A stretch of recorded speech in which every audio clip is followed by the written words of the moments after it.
Welcome back to another episode of Card Talk, a podcast where we spend just a little bit of time talking about cards in Superlative February. I'm your host, Dave Walsh. And I'm Ted Bannock, and I love talking about superlatives. Oh my gosh, Superlative February has been amazing, hasn't it, Ted? It has been one hell of a ride. The survey responses that we've gotten have been excellent, and we've gotten some great community feedback as well. So we look forward to continue to hear from you guys right after we thank our patrons. Yeah, and as always, this show is not possible unless we are thanking our patrons. And just to let all the patrons know, we record a bank of shows together. So if you became a patron recently, don't worry, we'll get you on the list at some point to thank you for becoming a patron. But we are recording this in the first weekend of February. This is our last set of Superlative February shows. And so we got a couple of people who appreciate what we do for Superlative February. And that was I'm super grateful for that. Ted and Grant, super grateful too. And just so you know, Grant is not along for the ride to finish off our Superlative February, but he'll be back. He's doing whatever Grant does when he's not along for the ride. Right, Ted? That's right. Yeah. He's riding some other ride. They see me Grant rolling. They Yeah. hate it. Patrolling, they're trying to catch him riding dirty. That's what it is. Like, that's what he's doing. But anyways, it's super awesome. We've had such a great turnout and people just showing up for Superlative February. There's been lots of community engagement, like Ted said. There's been lots of people just talking about what their favorite cards are, and that's what we do.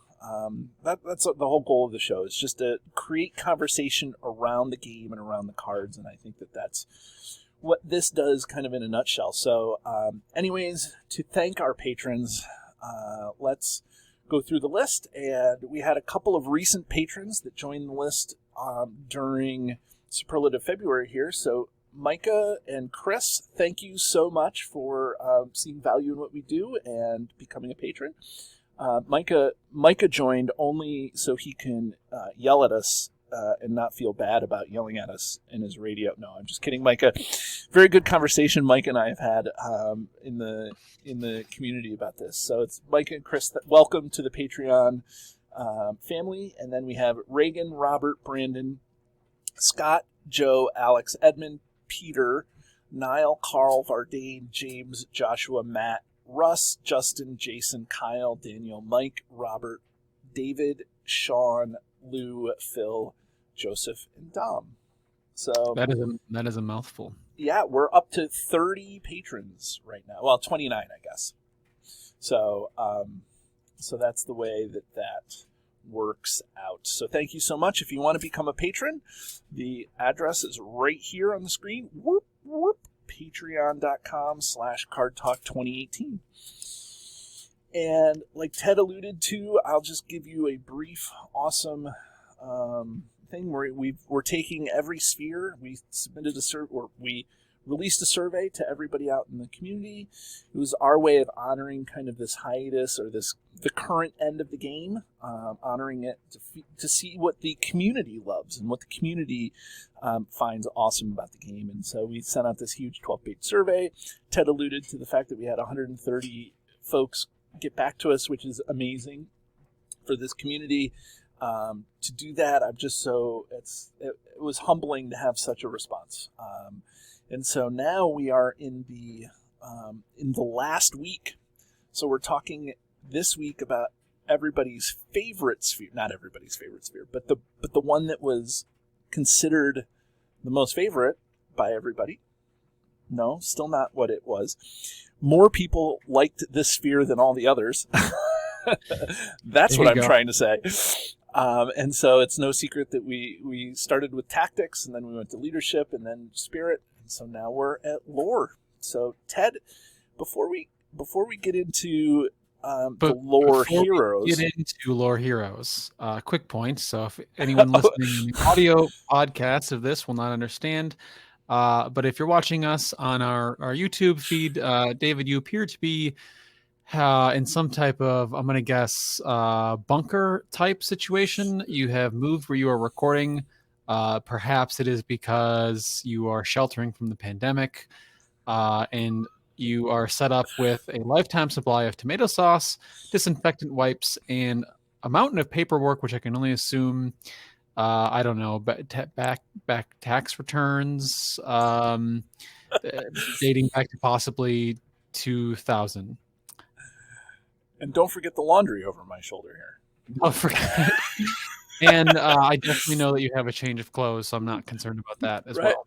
Yeah. So for anybody who knows who's super close to me, I have just recently sold my house. But Ted, I don't have a house to move to, so my in-laws have taken me in, and so thank goodness they did. But I am now recording in their basement, and it's funny because I'm also a teacher and pandemic teacher.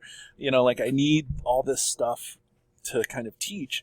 But if you actually saw the surroundings here, it's like I have a dryer going right here.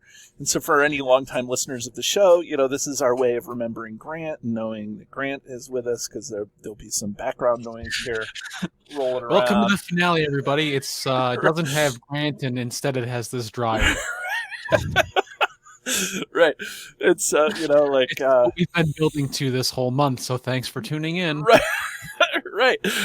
So I don't have a house to move into, so we're now recording. It's one of the reasons why we recorded a whole bunch of these shows before I left, but we just couldn't get them all squeezed in and edited and all this stuff. So we're recording these lore shows here the first week of February. And Ted, it is what it is, buddy.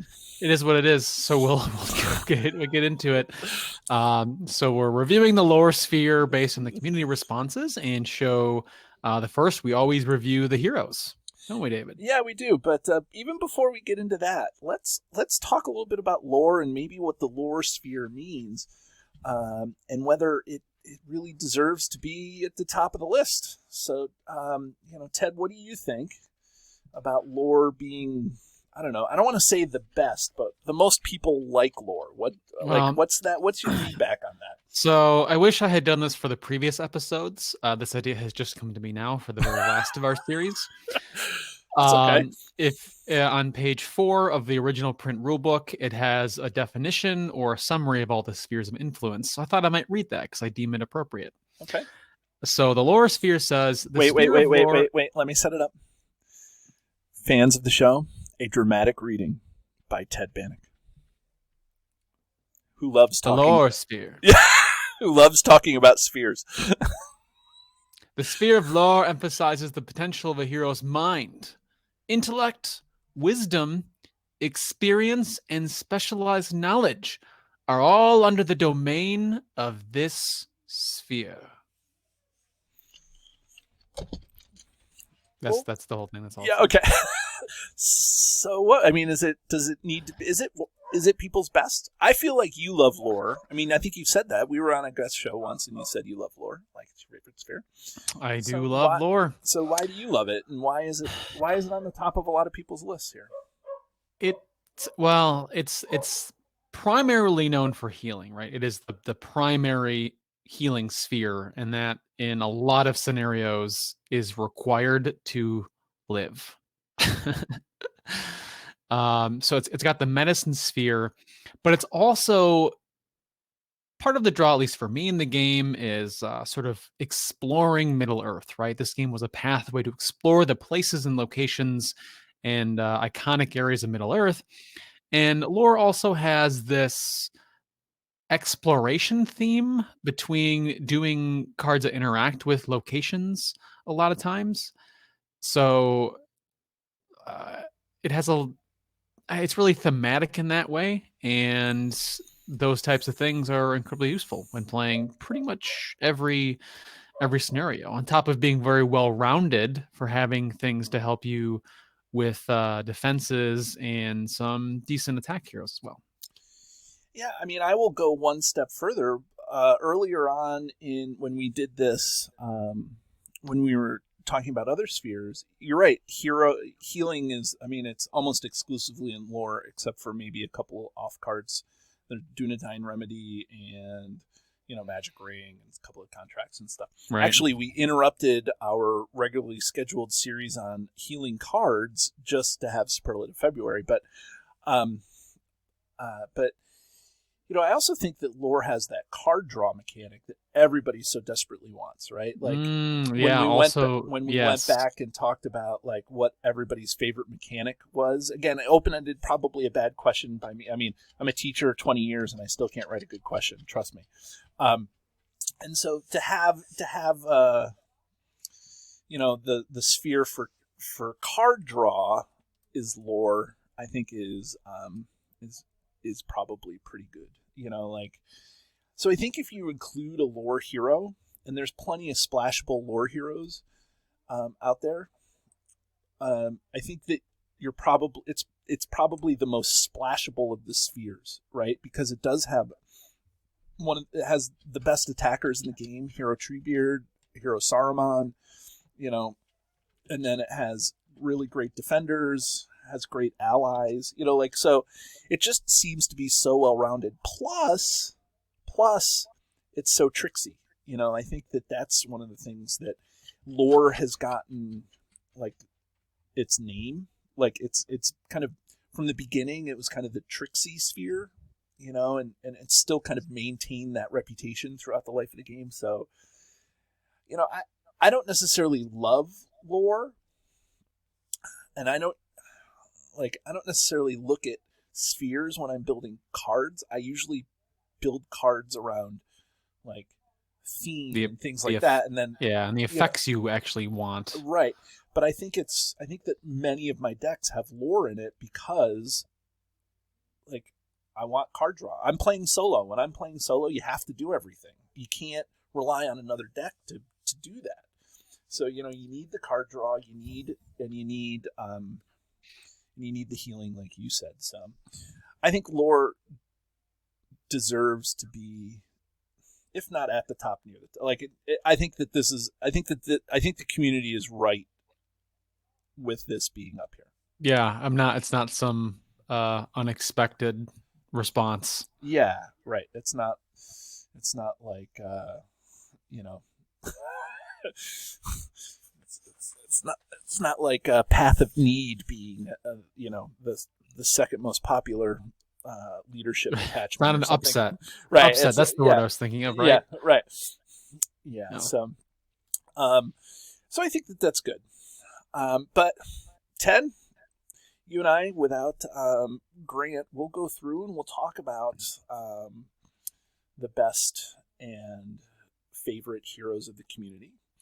And I think it's interesting because I feel like this backs up what I just said. And maybe I'm saying the whole there's a lot of splashable heroes because I'm the one that kind of summarized the results of the survey. So, and I'm looking at, I'm looking at the results. And I will say, for anybody who listens to our friends over at Cardboard of the Rings, this is not going to resolve any of the issues between Chad and Chris.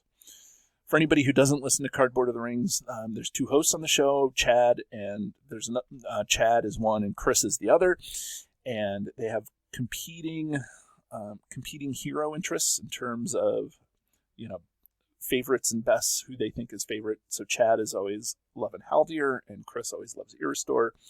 This survey did not definitively answer who's right at Cardboard of the Rings. So, guys, sorry. But let's go to best, because I think the best heroes are interesting. Okay, so it's an interesting list, and Ted, I know how much that you love Family Feud.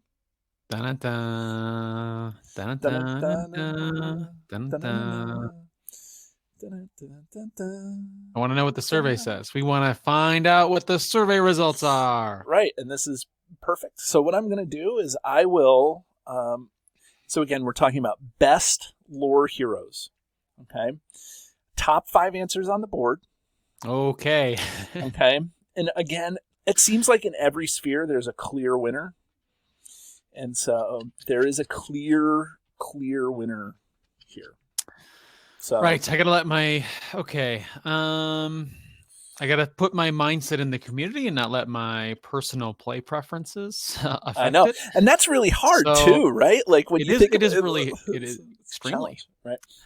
So I think I'll name the top 5, but I probably won't get them in the order. Oh, okay, that's fine. I'm only going to allow you a clean sweep. Okay, maybe 1 strike. Okay. All right. So we'll see how many of the top 5 I can get in a row.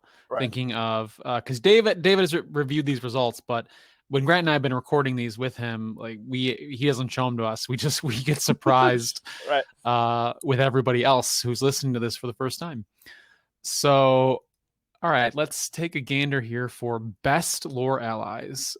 I feel best lore heroes. Best lore heroes. Thank you very much. Right, yeah. Make sure you have the right page up on all of it. I do. Okay, that's fine. I'm going to go. So even though my own preference, I think Elrond is a great card. Elrond, I feel, is going to be in the top 5 best.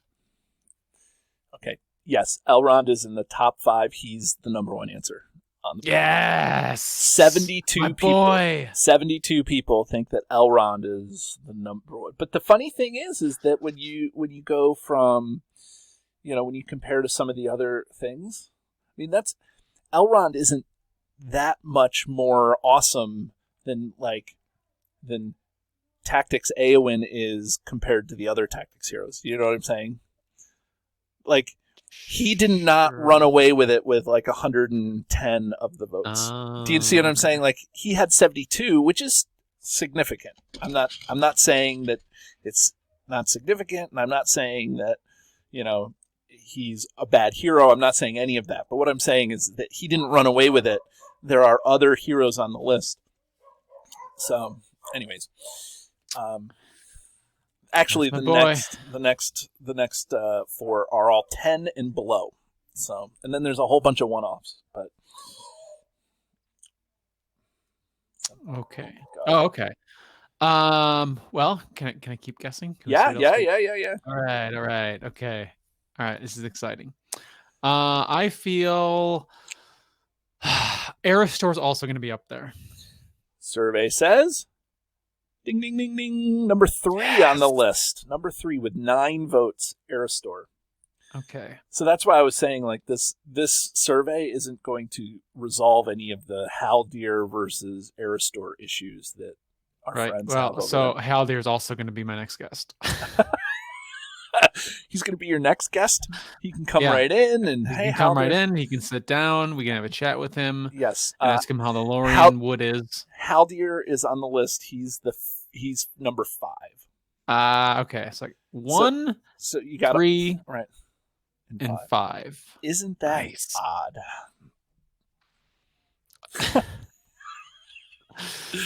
It is. That's my teacher quick wit humor coming out. Yep. I was trying to make a joke about prime numbers in there too, but I wasn't quick enough there. Right. So isn't that I gave the most prime answers? Right. Well, 2 is a prime number as well. So I guess I should wait till I got number 2 for that joke. All right. All right. Here's what I think. I don't think you're going to be surprised by number 2, but I think you are. I would be surprised if you got number 4 on the list. Okay. So what I can what can I see? What can I envision? Is I'm envisioning the community as they're driving. Like, now that we've done this for a week, and I'm like, they're screaming. People have contacted me. They're like, I want to know. They're saying so. So you have 2 and 4. So go ahead. Okay. All right, Card Talk fans. I am going to make a guess at, I'm going to say Baravar, because her ability is very generic to draw cards. She's very useful. And Dave is making a face at me, and I may have just struck out. Survey says, meh. Her card draw is it's quite good. So I could very easily see people rating her as one of the best. Yeah, and But I I think guess not. that's right. I mean, I think you and I did a show on Baravar, right? Probably. Yeah, I mean, we did. I know that there is a Baravar show out there, but like, and I think that Baravar is, is there, but Baravar, I guess should have made the list because she's at 4. She has 4 votes, but Yeah. I don't know. Like, okay. do you want to? I'm surprised you didn't get the number 2 on the list. So, okay, Card Talk fans, go ahead, scream at your device. Say what number 2 is. All right. Okay, Ted, what's number 2? I'm gonna go with Aragorn. Yeah, Lord Aragorn, number 2. But he only had 10 votes only. Like, is Elrond that much better than Lord Aragorn? They do such very different things. I know, it's so hard to compare, but that's what we're doing here. We're comparing these heroes. Yeah, but as far as top-notch abilities go, Lord Aragorn's threat reduction it's the single most threat reduction effect in the game. Well, it can be. It can be. It can drop your threat. I mean, if you Grey Wanderer him and start at 12, but even normal decks, an early deck that still holds a hero lineup is Spirit Glorfindel, Spirit Frodo, and Lord Aragorn. That deck was strong for a long time and still is, and it starts at 24 threat. Right. Yeah.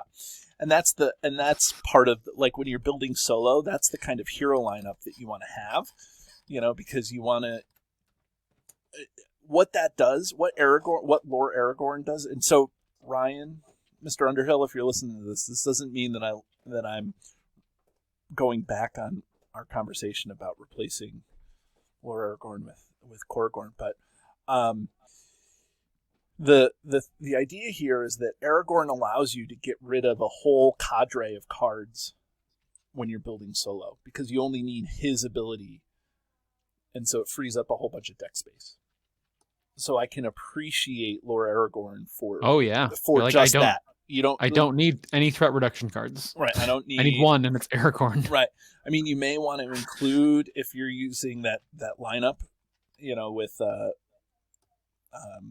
with Spirit Glorfindel, you may want to put Elrond's Council. Yeah, but you don't have to at all. Yeah. And you may want to put Elrond's Council in there and just give you a little boost on willpower. So, yeah. Anyways, so Elrond's number 2, or Aragorn's number 2, but I don't know. I don't know if Elrond is 7 times better than Lord Aragorn. He's the wielder. He also wields Vilya, which I think you have to consider. Yeah, his exclusive attachment. Right. And Aragorn too can also wield, Sword That Was Broken, but it's not in Sphere, where Vilya is neutral and is way more playable. Right. And actually Lord Aragorn is the only one that doesn't have an in-sphere like attachment. There's the Ring of Barahir that goes on Aragorn, there's Rohirrim, his mount, and then there's the Sword That Was Broken. I guess Tactics Aragorn doesn't have an in-sphere thing, but I don't know. Yeah, not exactly, but I see what you're saying. Like, it's just, if you're going to play like the Tower Aragorn deck, Voltron Aragorn deck, he's a great choice, but he's also a little harder to get the wheels going because he doesn't have that sort of stuff going on with him. What's number 4? Come on, give me one more guess for number 4. Channel your inner Dave.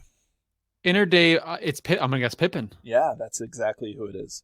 Because people love playing hobbits, and Pippin fuels that archetype, and he draws cards, and is low threat, and people fit him in decks like with Haldir just to get like one extra, or 2 extra, right? If you pair with 2 hobbits, engagement to keep enemies away from them, like popular Pippin picks cards, right? It's really funny because Pippin, for me, I almost feel like Pippin's a crutch for me. Like, I feel like I build a Hobbit deck and I have to put Pippin that version of Pippin in it, and I want to play the new Tactics Pippin because he's really good too. And then Yep, like ally, I have no idea what to like what to deal with.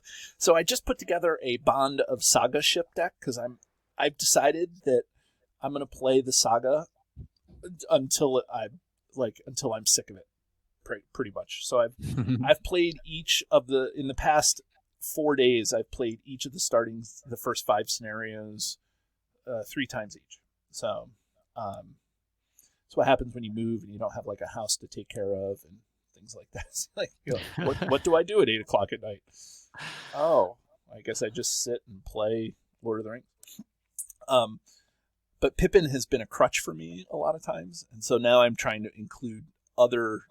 So I have Falco as my hero, and Falco's a great option. He does too. a different thing, but he's a good. It's kind of nice to have he was a good option. Like now you don't have to run Pippin. Now Falco's a real option because of his additional threat reduction.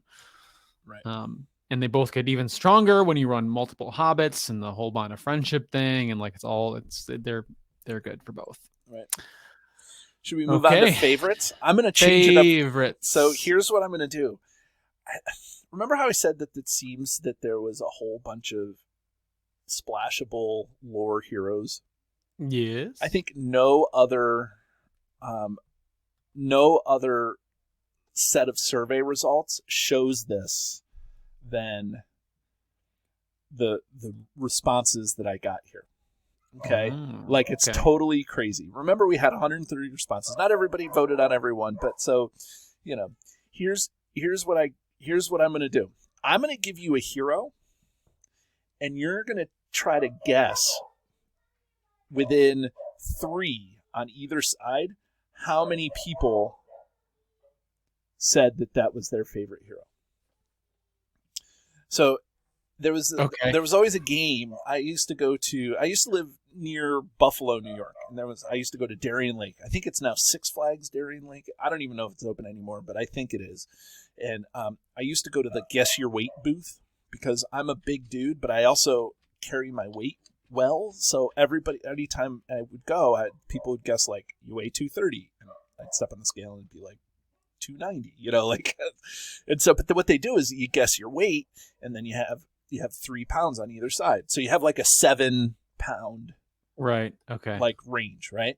Gotcha. And so, Ted, I'm going to give you some heroes, and you're going to try to get within 3. Okay. This will be hard. I know. But I'm going to start with a couple just to get your feet wet. Like a couple of easier ones. Okay. All right. So favorite heroes. Okay. And so, Elrond. So keeping in mind that Elrond, in terms of best, was 72. Okay. What's the drop-off from best to favorite? I feel, despite how strong he is, he's not people's most fun. So even though you can do some neat things, you can play him in and then run Tactics Allies and all this other stuff. I'm going to say 52. You are way off, friend. 102. Wrong way. 20. And that's the fun thing about this. And I think you're exactly right, is that Elrond is a great hero, but I don't know if he's that much fun to play. Yeah, he's very functional. Functional. I need the extra healing, I need the willpower, boom, Elrond done. Right, I need the stats. Okay, good. So he's 20. Okay, so that was a little unfair because Elrond may have been, you didn't get a sense. So now you know that Elrond was the best. Elrond is now on the list of favorites at 20, and then you can judge from there, right? So now you know. Okay, so now I'll throw another softball at you. Aragorn. This is the softball, let me tell you. 15. Good job. Ding, ding, ding, ding, ding. 16 people said Holy smokes. Yes, 16 people. Okay, I have to blackjack this, and I have to count cards. Right, you have to double. Right. I have to, you have to just split, double down. Right. Let's go to some other people. Okay, so maybe some lower on the list. Okay. I'm not saying that Aragorn and Elrond were on the top of the list, but let's go to below them on the list. Okay. Okay. Galdor of the Havens. 4. Yes. Right on the nose. Okay, really? Yes. I haven't seen these results. I honestly have not seen these results. If you listen to all the other Superlative episodes, I've been wrong on a lot of things. Right. Yeah. A lot of things. Like when you said booming and that was one of my favorite things because I edit the shows and you were very definitive about that ally. Favorite tactics ally. You were like booming ent. Nope, it's not booming ent, Ted. What other ent brings the boom? Yeah, right. Okay. Here let's satisfy. So for best heroes, Iristor and Haldir, Iristor had 9 and Haldir had 4, right? So that was maybe Iristor is better than Haldir, but in terms of favorite, okay, how many votes did Haldir get? It's fun to just snipe things with his ability. It's very satisfying. So I'm going to say he probably got upwards of like 60. He did not get 60. Oh, okay. I mean, that would have been like half our results, but he got 9. He got 9. I was way off. And then how about Iristor? I'll give him a little bit more, but based on how I'm going to say 15. Nope. 7. 7 is what I meant. Which is really funny because so people, and again, this is all it's highly arbitrary yet scientific, right? Like this is, but more people said that Iristor is best, but more people said Haldir is their favorite. So that's why I said the results of the survey are inconclusive in terms of solving. Cardboard of the Rings, you got your own problems, solve them on your own. Okay, so how about Baravar? Again, we're in this. I'm gonna say 10. Yeah, 12. That's good. Hey, yeah. Okay, so I mean, I listed all the heroes here. So Elrond was the highest at 20, and then it went all the way down to Glorfindel at 2. But in between the two, 1, 2, 3, 4, 5, 6, 7, 8, 9, 10, 11, 12, there's 16 heroes that all got more than. Let's not count Glorfindel. So there's 16 heroes that all got like 4 votes. I think that speaks to kind of the tricksy, fun nature that lore has, and the reason why it's at the top of the list, right? Like in terms of fun, Saruman, Damrod, Treebeard, and you can see those decks being made. Faramir, somebody said Faramir, So you can just see what those decks are, and those are all completely different decks, and they're all opening up different things in the game. So it's fun, right? It is fun. Yeah, it's a fun game. It's why we play. That's why we play. Well, Ted, this is the week that everybody has wanted to listen to because people have wanted. I've gotten comments about, when are you going to start talking about the cycles and the quests? Well, guess what? Let's start talking about the cycles and the quests. Because I think this, more than anything, is maybe at least a little more definitive than some of the other stuff, right? Like, you know what I mean? Like, there's only 9 cycles. So, people are voting on the cycles and things like that. So, right. Okay. So we can get some clear, good opinions here, right? Okay. So yeah, I'm guessing your questions were along the lines of like, what cycle did you find most enjoyable? Or did you think was the best, and which one is your favorite? Yeah. So I said, the 2 questions were, what is your favorite cycle, and what was your least favorite cycle? Okay. So and again, I use the word favorite, and that can mean so many different things to so many different people, right? Right. But like his favorite could be favorite because the player cards. I don't think that people would be in that mind, but maybe they were. Favorite could be because of the mechanics, it could be the locations, it could be the lore behind the thing. Okay. Yeah, the story, right. The characters that were in there. Right. And so the only stipulation is it's a non-saga. So we're going to talk about the sagas later on this week. But so Ted, what's your favorite cycle, though? I mean, before we get into what the community had to say. Yeah, tough to say. Um, the the first, believe it or not, the Mirkwood cycle holds, despite that when you compare to how it plays versus the stuff later in the game, it holds the most nostalgia because I played the game at launch. Right. So I have very distinct memories of I was at a game store.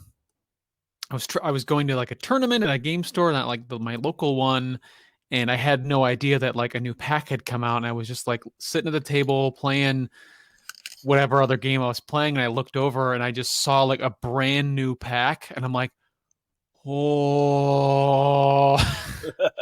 I had to stop what I was doing to go buy it. Oh, wow. I was like, oh my God, a new pack. There's going to be new things, and it's going to be a new quest with new cards and a new hero. I got to see what's inside. Right. I need the thing. Give me the thing. And I think I wasn't in the game from the beginning. You were in the game from the beginning. I think at the very beginning there was there was a long dark between like the Mirkwood and the Casa Doom cycle. Wasn't there like a hold at one point where it was just like there was a bit of a lag between cycles 2 and 3, I think. Okay. That's what I remember. I remember Heirs of Numenor taking a while like to come out. And then there was the famous one that happened between in the Herodrum cycle. Beneath the Sands took forever. There was something going on with the product line that was beyond everybody's control. It was like 7 months before that came out, and everybody was just up in arms. What about you? You know what? Yeah, so I got in 2014, Heirs of Numenor, and then I started getting really deep into the game when I started doing the podcast and like before the podcast, and like that Arid Mithrin cycle to me really there's not a quest in that cycle that misses except for Ghost of Framsburg. That quest is okay, but the other 8 quests are quests that I can just pull out and play and have so much fun with. It was the quest. It was the like Sylvan February came out 2 years ago, and it was when Fire in the Night was being released, and we were talking like that was part of the inspiration. It's because Thranduil was being released, Elven King, there was these other things that go with the Sylvans. So so the Arid Mithrin cycle for those reasons kind of hold a near and dear spot in my heart. So, but Ted, guess what? Grant's not here, so guess who's got to make some guesses? You got to channel your inner community member. Okay, I'm gonna give it a try. I wish he was here. Yeah, I know. I will say there's 3 that are at the very, very top of the list.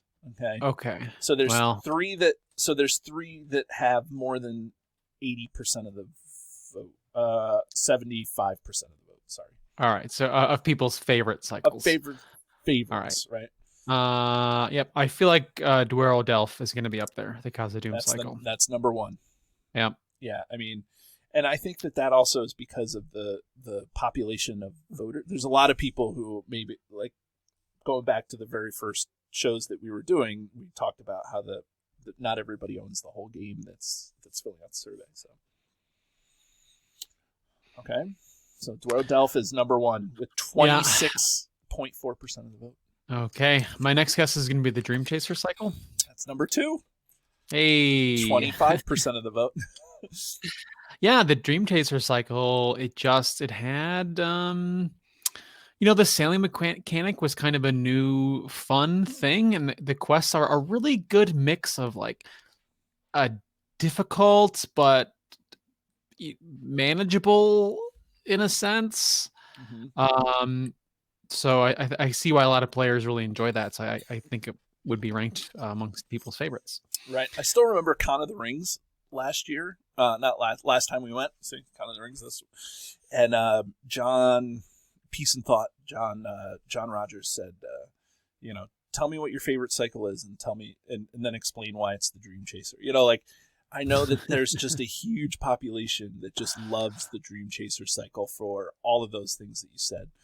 And I feel like after, me even, it's not my favorite, but I like it. And it always feels like even the ones that are really hard feel like you can beat them.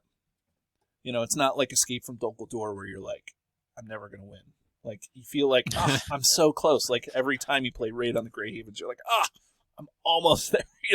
Right.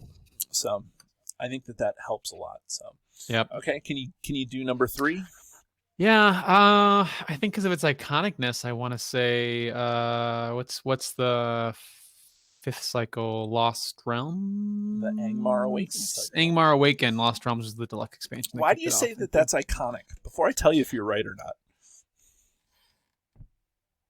I think it's some of the locations and some of the enemies, like a lot. I guess half the cycle has to do with undead things, but the other half of the cycle, and it being in the northern area of Middle Earth, with a lot of orcs and like the Ettenmoors with the trolls, a couple of very iconic places, in my mind. Yeah, you're right. That's the third. 3 for 3. 3 for 3. The best I've done ever in Superlative February. I know. And so then I flipped it on its head and I asked what the least favorite things were. I didn't feel like I wanted to leave and just look at the results that were at the bottom of the list. I wanted people to actually come out and say, this is the ones that this is the cycle I hate. So, 3 worst cycles, and there's one that got almost 50%. Well, Against the Shadow. Nope. No. Well, that's on the list. That's second on the list. But not number 1? It's not number 1. It's number 2. Yeah. Oh, wow. That's going to be tough for me to think of what... probably the first cycle then, probably Mirkwood, because of... That's right. Khazad-dûm kind of aged okay, but the Mirkwood cycle did not. It's the least well-aged if you play it not on Nightmare. Right. I agree with that. And the Mirkwood cycle is great for what it is, and I always recommend to people to go buy the Mirkwood cycle first if they're not trying to just get certain things or whatever. If they need an order, because it shows so much diversity in the mechanics of the game. Because every one of those scenarios beats you in a different way, right? Yes. And so then it's like, oh, I get it. So yeah, but some of those scenarios didn't age well, although some of the most fun ones are from that. Anduin is iconic for what it is, and then I think Carrick is also really good, but I think that there's just kind of mediocre quests throughout the rest, and it's hard to play. Escape from Dol Guldur is not a soloable quest for a long time, and right. So is that. What's the last one? The Dead Marshes or the Return to Mirkwood, where you have Gollum and you keep having to raise your threat by 4 every round. That's not soloable very much. So it's just it's a little challenging. So what's the third worst, Ted? Wow, that one is going to be tough. I'm going to say probably the Ringmaker, because people hate the time mechanic. Ding, ding, ding. And that's the thing. I don't mind the time mechanic, but it was on every single quest card. Yeah, I really feel like it's in every single quest. It's on every single quest and on every single quest card, yes. Wow. It was just a lot of time, which is fine. Well, is there a time mechanic in 3 Trials? Yes. Okay. I mean, I'll pull it up, but I will tell you. Yeah, but I feel like every other scenario for sure has it. I feel like 3 Trials probably does somewhere that I can't remember off the top of my head. And again, this is someone's moment where they're like, I just played 3 Trials. Of course it does, Ted. Right. So let's see. 3 Trials. When revealed, randomly choose an enemy. Let's see. When revealed, players advance to the stage. Oh. Let's see. Oh, the 2As do not. Yeah, I think the 3 trials is the only one in the entire cycle though that doesn't have a time mechanic, because it has the mechanic where you go on different stage 2s until you get to Right. to earn the keys until you get to the final stage. Right. But I think it's the only, but the time mechanic is still in it because all the guardians have time mechanic. Right. All the enemies have it. Right. So the mechanic is in every single, it's not in every single quest card of the scenario, but it's in every single scenario somewhere. Oh yeah, because isn't the 3 trials the one with the location that has the time? The war camp. All the guardians have it, like the wolf guardian, the boar guardian, That's and the what it raven. is. They all have a different Right. time length and different ability. Yeah. Ugh.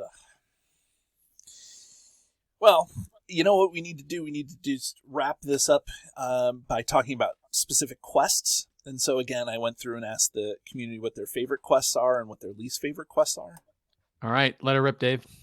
So, well, I'm not going to guess. I'll give you one guess, and then we'll go from there. I think the ones that are on here, I think that you could actually name all 4 of them.